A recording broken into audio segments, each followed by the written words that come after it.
After the offense struggled once again in 2024, the St. Louis Cardinals have decided they are going to part ways with hitting coach Turner Ward. This is Locked On Cardinals.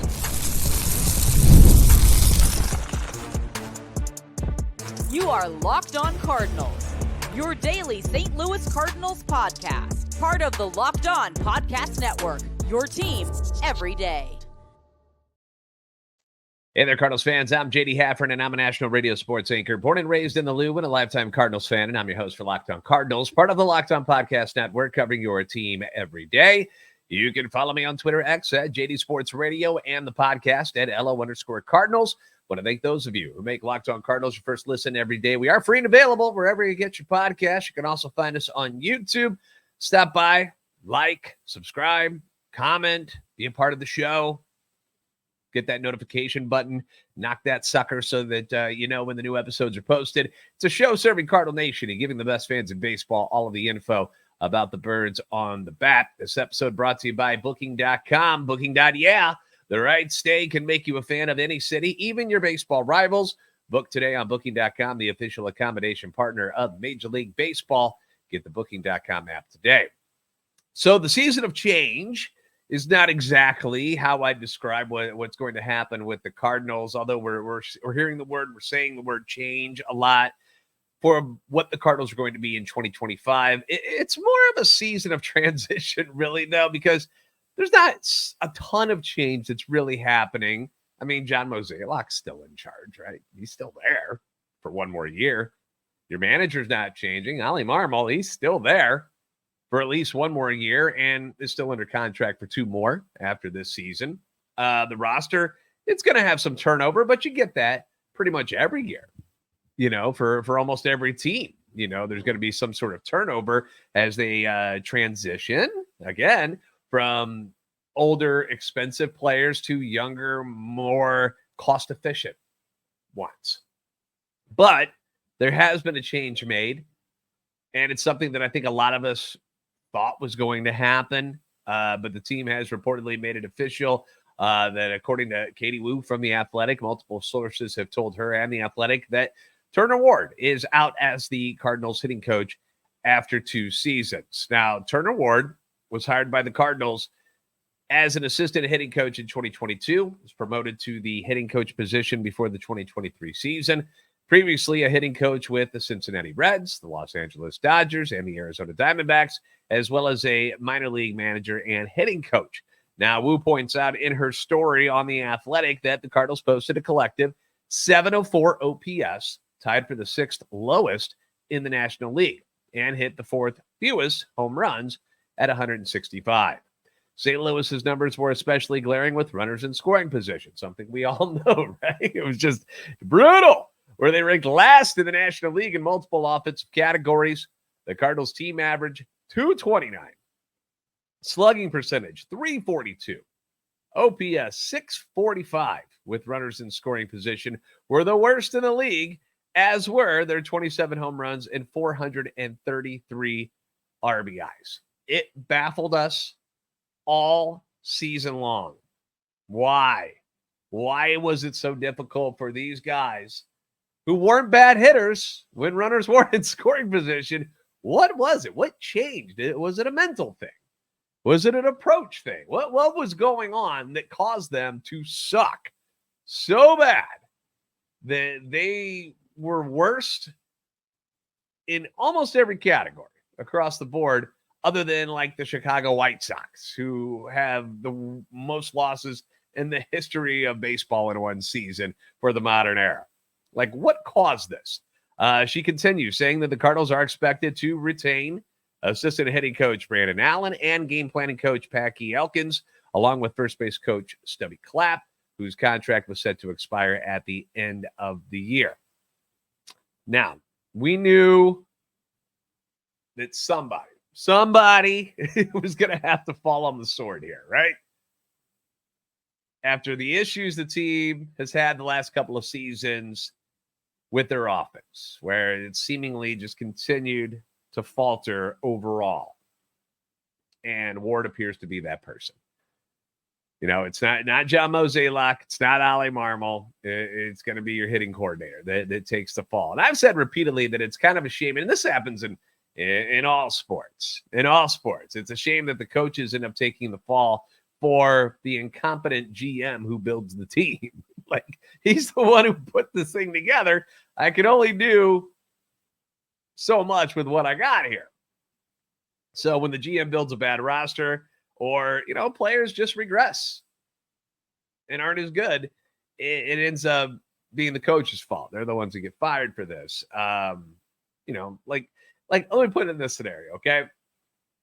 If Turner Ward was the hitting coach for an offense like the Dodgers, would the Dodgers all of a sudden suck at hitting overall, and especially with runners in scoring position? With Shohei Ohtani, Mookie Betts, Freddie Freeman, and all the other sluggers they got there, it's Oscar Hernandez, Tommy Edman now, like Max Muncy, would all of these guys just go in the toilet because Turner Ward is the hitting coach?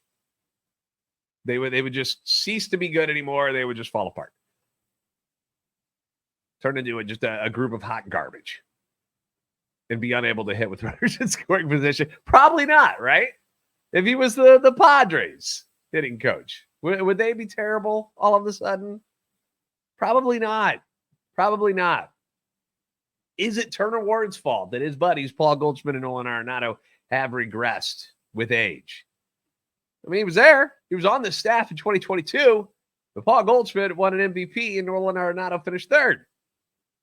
He didn't suck then, did he? Is it his fault that Wilson Contreras was hurt for half the year? Because Contreras' numbers have been good since he's been in St. Louis.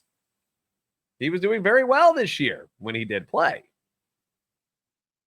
There are some other positives that were coming out of this roster offensively. Mason Wynn had a really good rookie season under Ward's tenure. Alex Burleson progressed this year and became a better hitter. Had what some are calling a breakout season. I feel like it was a breakout couple of months, and then things stalled for Alec Burleson, but hopefully they'll get that to continue to progress. So there are some things that happen with this team offensively where you're like, well, like there were some positives here, but at the same time, for some reason, they're unable to figure out how to figure out the problems of some of your top prospects like Nolan Gorman and Jordan Walker at the major league level. Why is it that when a young guy struggles, they have to ship them to the minors instead of being able to fix them at the major league level? Nolan Gorman belongs in the major leagues. Jordan Walker belongs in the major leagues. They shouldn't have to go down to Memphis to figure out what the hell's wrong with them. Like the people who are on your staff now should be the ones that are able to fix them. That's what they're there for. It's what they get paid for. Like, why should it be like, well, he's your problem. You guys figure it out. We got to do stuff up here. That shouldn't be how it is. Why was it that, Ryan Ludwig was the guy that picked up on the leg kick thing for Victor Scott II this year, which unlocked him offensively? Ward didn't come up with that small adjustment, couldn't say, hey, try this, try that, or whatever. Now, we did hear that Victor Scott was very much opposed to trying that for a while, and then finally did it, and then it worked, and so we did hear that. But, again, I don't know the conversations behind the scenes. I'm not in the clubhouse. Anything I ever heard that was spoken out loud and publicly about Turner Ward, nothing. It was never anything bad. It was always that these guys are, the same with Dusty Blake, was that these guys are doing everything they can. They have us well prepared. If I give you all the information that is humanly possible about how to attack a certain pitcher or what you need to do in certain situations, but physically you don't do it, I don't know how that's my fault. Why isn't it their fault? The players. So maybe this is just another change of voice type of situation for the Cardinals. Maybe that's what's going on here. And don't get me wrong, I'm not arguing that they should be keeping Turner Ward. I'm not saying that by any means. Don't misconstrue this. I think there should be some change going on here. I've brought it up before that there are people who are regressing, that's an issue. A lot more people were going down instead of going up. So that's not what I'm saying. But the Cardinals have done this for a while now. You know, Ward wasn't the answer. Okay. The guy before him, remember Jeff Albert? Apparently he wasn't good enough. Although, remember, Mo was going to actually bring Turner Ward back, said, hey, or bring Jeff Albert back, said that, hey, yeah, we were going to offer him a contract, and he declined it. It was like, nah, get me the hell out of here. Everyone wanted him fired. The whole fan base, they were ready to destroy that man. They did not like Jeff Albert for whatever reason. John Mabry and Mark Budaska before that. Apparently they weren't the answer to helping this Cardinals offense. Mark McGwire was there. This is how far we're going back. Mark McGwire was there before those guys in 2010 to 2012, left the team because he wanted to work closer and be with his family in California. So he took the same job with the Dodgers instead. So we've had this revolving door of hitting coaches for almost 15 years now. So what's the real problem here? All these guys are just bad coaches for the Cardinals? They just suck? Or is there something more to this that, there's an organizational philosophy that's not clicking? Why do young players leave this organization? They don't live up to expectations and then seem to fare better elsewhere. Why? Why is that? These are the questions I'm wondering. So I don't know who the answer is to bring in and help fix this situation. But I know our buddy Thomas Covain from RedbirdRants.com, he listed a grouping of potential replacements for Ward if he were to indeed be let go at the end of the season. So now that has come to fruition, let's go back and revisit those names that Thomas had listed. We'll do that next year on Locked On Cardinals. Life gets busy, and even the most dedicated gym goers struggle with consistency. You've got the commute that it takes to get to the gym, depending on what time of day is. It can be rough, right? If you're leaving from work and you're in like major traffic time, it sucks trying to get to the gym.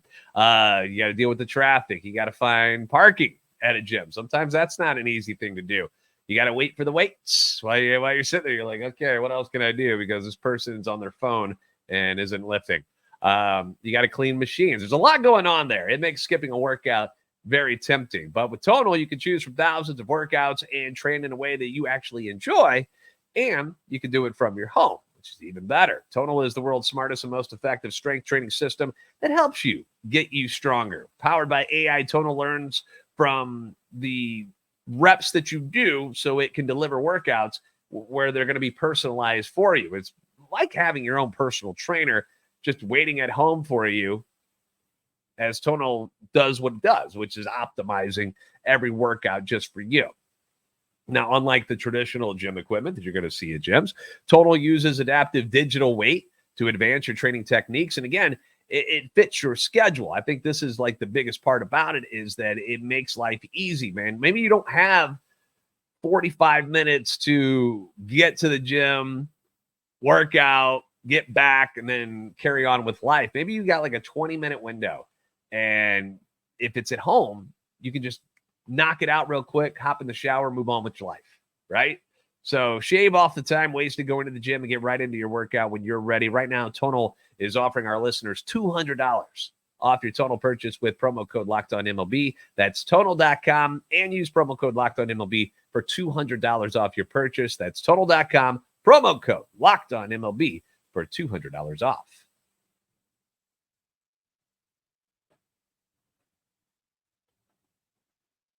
Thank you for making Locked On Cardinals your first listen every day. You can leave your comments on YouTube as well as on Twitter X anytime you want. Your feedback always welcome and encouraged. So now that Ward is out, who are some candidates to take over that position? Once again, our friend of the show, Thomas Covain from RedbirdRants.com, made some suggestions in a blog. This was like in August, I think, is when he actually started putting this list together. And I wanted to revisit them because a lot of these guys that he had listed are still top candidates to do this. Like, not much has changed since then to now with these guys. So we'll start off with Howie Clark. Now, Howie Clark has been the hitting coach for the Cardinals AAA affiliate, the Memphis Redbirds, since January of 2023. Prior to coaching in Memphis, Clark coached for minor league teams of the Baltimore Orioles, the Chicago White Sox. Got his first and only taste of Major League coaching in 2020 when he was brought on to be an assistant hitting coach for the White Sox. Now, here's what Thomas says about him. Clark seems to be the safe play here, as he's familiar with the organization after having coached for 2 years in the system now. Also, players such as Thomas Ajacey, Jordan Walker, Victor Scott II, Mason Wynn, Lucan Baker, Ivan Herrera, Pedro Pajes are all quite familiar with him. Like, you can go with all this youth movement stuff that the Cardinals are getting ready to embark on, and they've all been with him before. They've all been with him and had success in the minor leagues with him. These players are poised to be the young core of the roster heading into 2025 and 2026. So Clark's familiarity with this crop of young talent could bode well for his case to supplant Turner Ward. I think it makes a lot of sense if they're going to stick within the organization, if they're going to go with the internal choices. Howie Clark is certainly a guy that, again, when you have familiarity with these young guys, you've already been able to kind of unlock some good things with them before. Why not? Why not? Why not have something like that where these guys are comfortable with them? I mean, you kept sending people down to learn from them anyway, because you couldn't do what you needed to get done at the major league level. So why not bring them up here and quit sending them out of town and have to go back to AAA to become better hitters? Makes sense, right? Next on his list, Donnie Ecker. Ecker is currently an offensive coordinator for the Texas Rangers. This is what Thomas says. The Cardinals hired Ecker in 2015 to work in player development, and he stayed in St. Louis for 3 years. He was also the hitting coach for Palm Beach in 2015 and 2016 and Peoria in 2017. He moved up quickly to become the Los Angeles Angels AAA hitting coach in 2018. The Cincinnati Reds hired him as their assistant hitting coach in 2019. He worked as a hitting coach for the San Francisco Giants in 2020, and he's been the bench coach and offensive coordinator of the Texas Rangers since 2021. What he says about him is that, Ecker coming over to be a hitting coach would be more of a lateral move, which may not be something that he wants to do. But maybe it does. I don't know. Donnie Ecker, though, another guy on the list that, had some ties with the Cardinals before. So maybe it's something they could work out if they are going to step outside the current organization to bring somebody back in. He next lists Brandon Allen, who, we just talked about. Reports of the club is going to keep him on board. It says they're keeping him on board as the assistant. So I guess that takes him out of the running to actually take over the job. But maybe not. Maybe it's something that they go and look at some other options, and then they say, you know what, we like Brandon Allen. Let's just promote him. Joined the organization as a coach in 2017 for the Johnson City Cardinals, the team's rookie league affiliate. Moved up the ranks each year to become the hitting coach for the Memphis Redbirds in 2020. Since November of that year, Allen has been the assistant hitting coach for the Cardinals. Promoting Brandon Allen feels like a Cardinal move, says Thomas. It isn't sexy, it isn't noisy, but it is comfortable and familiar. He's worthy of a promotion given his toiling in the lower levels of baseball, but the team's poor offensive output these past 3 years doesn't bode well for his case. And that's another thing, is like, well, he's just been here while they haven't done so well. So why would we promote him if things have been going the wrong direction? But again, we don't know the conversations behind closed doors. We don't know. Maybe Brandon Allen felt a little different about things than Turner Ward did, and that's why there were some issues. I don't know. I really don't know. The other guys he mentions, Braves hitting coach Kevin Seitzer and then former Cardinal Jim Edmonds in that article as possible replacements. But to me, those aren't. That seems pretty far-fetched. Why would Kevin Seitzer ever leave Atlanta to go to St. Louis? I mean, he's got a pretty darn good thing going in Atlanta, so they're not going to overpay for it if they're cutting salaries and stuff. So that doesn't seem like anything that would happen. And then as much as I enjoy, I'm one of the few people I think that enjoys listening to Jim Edmonds on the telecast, talk hitting and stuff. I think he gives great insight into it. My thing with Jimmy is that he doesn't seem like someone who would want to get out there and be a part of a 162 game grind, right? Like, I think Jimmy likes doing what he does right now. He gets to do some TV stuff, but he doesn't have to do all of it. And, he still, he obviously talks to hitters and stuff and gives them some advice here and there. So I think he likes his role. I think he's very comfortable there. Does this Bally stuff that has happened, is that going to change who's going to be on these telecasts and stuff? I don't know. I really don't know. But I think Jimmy likes his role that he's in right now. But as a special advisor of some sort to the hitting coach or whatever, I could see that kind of a role. But I just don't feel like Jimmy would want to be out there on the road and do what it takes to be a full-time hitting coach. There are other former players that might fit the mold, though. Ryan Ludwig, who we talked about helping out with Victor Scott, is he somebody they're looking at? John Jay is not coming back with the Marlins. Is that somebody they want to bring into the fold and maybe give him a shot? Matt Holliday almost had him on board before he stepped down as the bench coach. Was like, never mind, I don't want to get into that.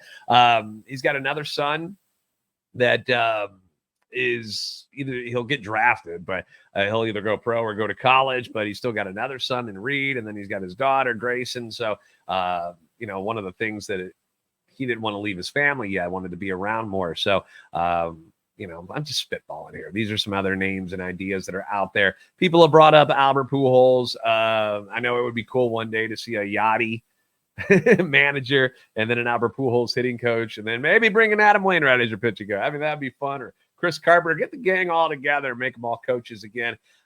Someday, maybe, but I don't see it happening next year. But ultimately, I would expect someone from within the organization to take the role. Or if it is somebody who isn't currently here, it'll be somebody who has been here at some point before that they know and can trust and aren't worried about coming in and just trying to be like, no, you guys are doing all this wrong. We got to fix all this stuff. Like, they don't want that, I don't think. They want somebody that just can relate to the hitters a little bit better, maybe, I would assume.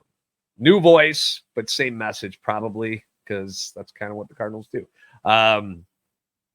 Anyway, leave your thoughts below on what you think. Who's a guy that you want them to bring in or look at? Who do you think is more likely to get hired as the new hitting coach? What are you guys thinking about this? Let me know in the comments section and on Twitter X. We're going to take a look at the playoff picture next as the wild card round came to an end and the division series begin. That's next on Locked On Cardinals. This episode of Locked On Cardinals is brought to you by Booking.com. Booking.yeah. Explore those U.S. cities you always secretly wanted to learn more about. I've got some personal favorites across the country. I like Miami. I like places with sunshine. I like Miami. I like San Diego, L.A. Nashville's great, obviously. Las Vegas. But New York and Boston are cool. New Orleans is cool. Kansas City, these are some of my favorites. And all of these places have hotels and bed and breakfast and vacation rentals, resorts, and so much more. And you can get to them with Booking.com. You might just find your perfect stay even in your baseball rival city. With Booking.com's wide variety of choices across the U.S., you can go incognito to all your baseball rival cities. I mean, Kansas City, why not get out there for a playoff game if you got a chance, man? We're talking about 4-hour drive and even shorter flight if you want to from St. Louis. So why not? Why not? Go see what it's like. Booking.com delivers exactly the right U.S. stay for you. They can help you book a stay that's close to your home teams or rival stadium, from hotels that look over stadiums to family-friendly resorts to cute bed and breakfast stays. Booking.com has so many choices across the U.S. The right stay can make you a fan of any U.S. city, even your baseball rivals. Booking.com, Booking.yeah.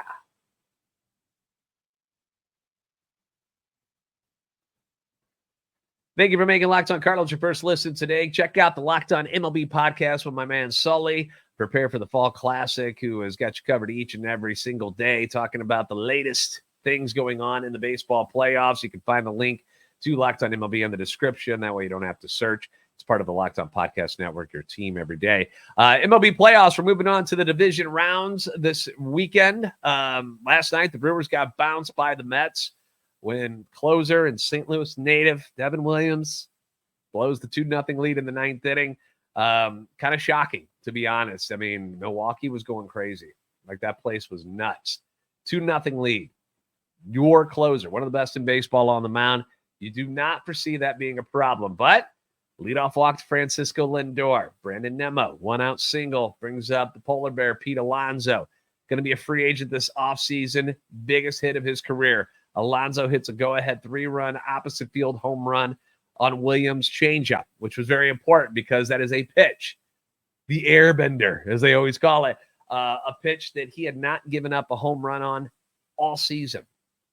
Had thrown it like 170-something times this year. Nobody had taken him a yard, and Pete Alonso goes oppo on him to give the Mets the lead. It was the 10th go-ahead home run in the 9th inning or later of a winner-take-all game in postseason history, and it was the first of those to come with the Players team trailing. I also saw something last night afterwards. John Boy posted something about Williams maybe tipping his pitches, where you could tell with the way his positioning on his glove was and where his arms were, if he was going fastball or changeup, and that the Mets might have picked up on that. And that's what led to them getting the upper hand on him and the Brewers. And when you go watch the video, it makes sense. It makes sense that they pick up on it, and even shows a little part where it looks like that's the changeup. And you see Pete Alonso going, okay, they kind of knew what was coming, and they took advantage of it. Teams entered the day 7-105 when trailing, entering the 9th inning and winner-take-all postseason games. They were 2-82 when trailing by multiple runs, entering the 9th inning. That record now 3-82.